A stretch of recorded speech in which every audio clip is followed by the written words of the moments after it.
नमस्कार दोस्तों, आपका पुनः स्वागत है हमारे YouTube channel Amit Kumar love and life में। तो आज हम बात करने वाले हैं भगवान गौतम बुद्ध के बारे में।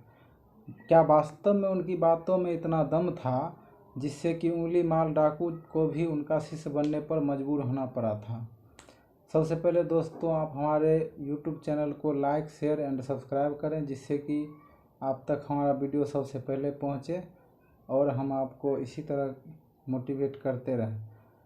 तो अब बात करते हैं वो कौन सी बातें थी जिससे कि उंगली माल डाकू को प्रभावित होना पड़ा था, होकर उनके पैरों पर गिरना पड़ गया था और उनका शिष्य बनने पर मजबूर होना पड़ा था।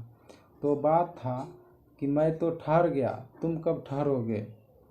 मैं तो ठहर गया से भगवान गौतम बुद्ध का तात्पर्य था कि मैं तो सत्य, अहिंसा और धर्म के मार्ग पर निकल पड़ा हूँ और शांति के मार्ग पर निकल पड़ा हूँ। तुम कब निकलोगे।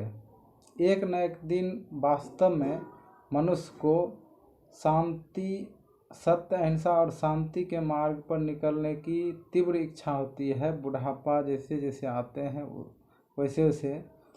तो भगवान गौतम बुद्ध का कहना था कि मैं तो निकल पड़ा, तुम कब निकलोगे। अगर आप इस तरीके से नहीं समझना चाहते तो आधुनिक तरीके से समझे कि न्यूटन का एक नियम जानते होंगे कि किसी भी क्रिया के विपरीत प्रतिक्रिया होती है।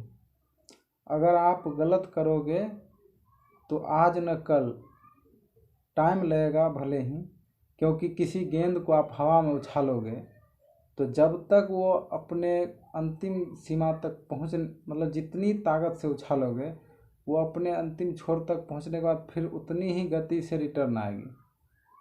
रिटर्न आएगी और गिरेगी। तो न्यूटन का ये नियम था कि किसी भी क्रिया के विपरीत प्रतिक्रिया होती है। तो आप गलत करोगे तो आपका उलट उसका आपके साथ भी गलत होगा। आप गलत रास्ते पे चलोगे तो आप गलत ही पाओगे। तो इसलिए अगर आप गलत रास्ते पर निकल गए हो तो वापस आने का प्रयास करो, मतलब ठहर जाने का प्रयास करो। यही गौतम बुद्ध का कहना था, जिससे कि उंगली मार डाकू को इतना बड़ा आघात पहुंचा दिल पर कि वह उनके पैरों पर गिर गया और उनका शिष्य होना स्वीकार किया। तो मेरे कहने का तात्पर्य है दोस्तों कि किसी भी तरह गलत नहीं करना चाहिए। एक न एक दिन तो सबको संभलना है ही, तो समय रहते ही संभल जाना बेहतर होगा। कुछ भी नहीं बिगड़ता अगर समय पर आप ठहर जाते हैं, यानी कि सतर्क हो जाते हैं, तो आप उससे धीरे धीरे उबर सकते हैं। अंत में आपको पछताना नहीं पड़ सकता है।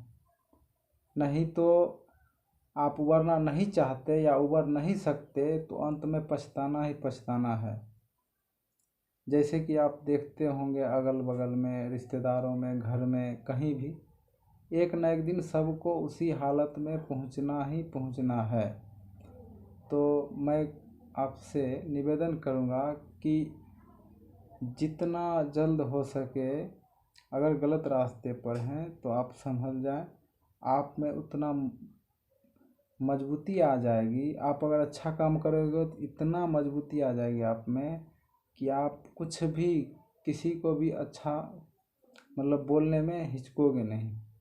अभी क्या देखते हैं कि कुछ अगर हो गया गलत किसी के अगल बगल में, चाहे रास्ते पर चले कोई गलत हो गया तो बोलने में आप हिचकते हैं कि मैं बोलूँगा तो मतलब क्या, कैसे, किस मुंह से बोलूँ। कुछ गलत किए हो रहे थे, अगर गलत नहीं किए हुए हैं तो आप बेहिचक बोलोगे। तो आज तक के लिए इतना ही, आगे फिर हम मिलेंगे ऐसे ही कुछ बातों को लेकर। तब तक के लिए धन्यवाद। आगे नमस्कार।